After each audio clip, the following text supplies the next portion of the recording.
നമ്മുടെ ഒരു ഇംപ്ലാന്റ് വീഡിയോയിൽ വന്നൊരു കമന്റ് ഞാനൊന്ന് വായിക്കാം. Implant is an old method for this issue. It is a serious invasive procedure that would take 3 to 4 months to recover. There are better and more efficient treatment for this issue in modern medicine than installing an implant. എന്നാണ് അദ്ദേഹത്തിന്റെ comment. അഭിപ്രായം. അതെ.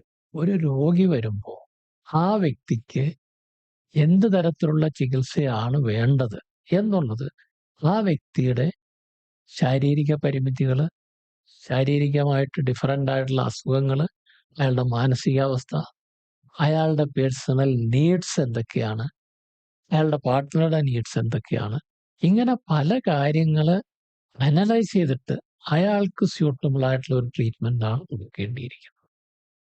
ആ ഒരു ആസ്പെക്റ്റിലാണ് ഇംപ്ലാന്റിന്റെ പ്രസക്തി വരുന്നത്. വരുന്ന എല്ലാവർക്കും ഇംപ്ലാന്റ് ആവശ്യമല്ല. പിന്നെ ഇതൊരു ഔട്ട്ഡേറ്റഡ് ട്രീറ്റ്മെന്റ് ആണ് എന്ന് പറഞ്ഞാൽ അതൊരു ശുദ്ധ മണ്ടത്തരമാണെന്ന് എനിക്ക് പറയാൻ കഴിയും. കാരണം ലോകത്ത് പിന്നെ ഇംപ്ലാന്റ് ശസ്ത്രക്രിയ തന്നെ തുടങ്ങിയിട്ട് കുറെ വർഷങ്ങളായി. ആ വർഷങ്ങൾക്ക് ഉള്ളിൽ അതിനിടയ്ക്ക് ഒരുപാട് ഇംപ്രൂവൈസ് വന്നിട്ടുണ്ട്. ഒരു തടിക്കഷ്ണം വെച്ച് ഇംപ്ലാന്റ് ചെയ്ത കാലത്തിന് നിന്നും ഇങ്ങോട്ട് വന്നിട്ട് സിലിക്കോൺ റോഡുകളും അങ്ങനെ പലതരം പമ്പ് ടൈപ്പുള്ള ഇംപ്ലാന്റുകൾ, ടൈറ്റാൻ വൺ ടച്ച് ഇംപ്ലാന്റ് ഉണ്ട്. ഇങ്ങനെ പല തരത്തിലുള്ള ഇംപ്ലാന്റുകൾ ഗവേഷണത്തിലൂടെ ഒരുപാട് മാറ്റങ്ങൾ ഉണ്ടാവുന്നു.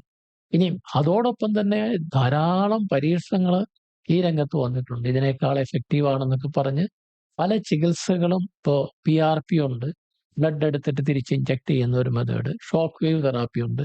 ഈ ഷോക്ക് വേവ് തെറാപ്പിയെ പറ്റി കേരളത്തിൽ ആദ്യമായിട്ട് റിസർച്ച് ചെയ്തത് ഞങ്ങളാണ്. ഒരു 10 പേഷ്യൻസിന് ഇത് കൊടുത്തു നോക്കി. ട്രയൽ ബേസിലാണ് കൊടുത്തത്. ഒരാൾക്ക് പോലും ഒരു ഗുണവും കിട്ടിയിട്ടില്ല. പിന്നെ ഉള്ള സൈക്കോജനിക് കീഴിയിലൊക്കെ പിടിച്ചിട്ട് ഷോക്ക് വേവ് കൊടുത്തു കഴിഞ്ഞാൽ നല്ല എഫക്റ്റ് ഉണ്ടാവും. അവരെ സംബന്ധിച്ചിടത്തോളം സൈക്കോളജിക്കലി എഫക്റ്റ് ഉണ്ടാവും. അതുകൊണ്ടാണ് നമ്മളത് ഉപയോഗിക്കാത്തത്.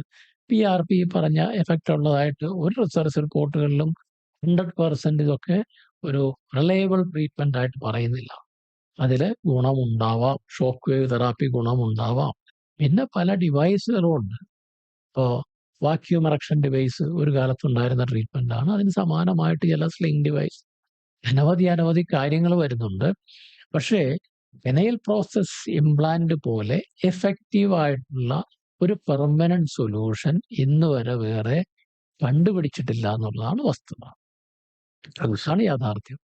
പിന്നെ ആൾക്കാർക്ക് പലതും പറയാം, അതുണ്ട് ഇതുണ്ട്. ഇപ്പോൾ പച്ചമരുന്ന് ഇന്ന നെല്ലിക്ക കഴിച്ചാൽ മതി, അല്ലെങ്കിൽ ഇന്ന ചെടിയുടെ ഇല കഴിച്ചാൽ മതി മാറും, ഇങ്ങനെയൊക്കെ പറയുന്ന ആൾക്കാരുണ്ട്. ഇപ്പോൾ പ്രമേഹ രോഗത്തിന് തന്നെ അനവധി ഒരു മരുന്നും ആവശ്യമില്ല, ഏതെങ്കിലും ചെടിയുടെ മരത്തിന്റെ ഇല കഴിച്ചാൽ മതി മാറുമെന്ന് പറയുന്ന പോലെ തന്നെയുള്ള കാര്യങ്ങളാണ് ഈ പറയുന്നത്. ഓക്കെ. അപ്പോ ഇംപ്ലാന്റിനേക്കാൾ ഒരു എഫക്റ്റീവ് ആയ ഒരു ട്രീറ്റ്മെന്റ് ഡോക്ടറുടെ അനുഭവത്തിൽ ഇപ്പോൾ ഇല്ല. എനിക്കറിയില്ല. ഓക്കെ.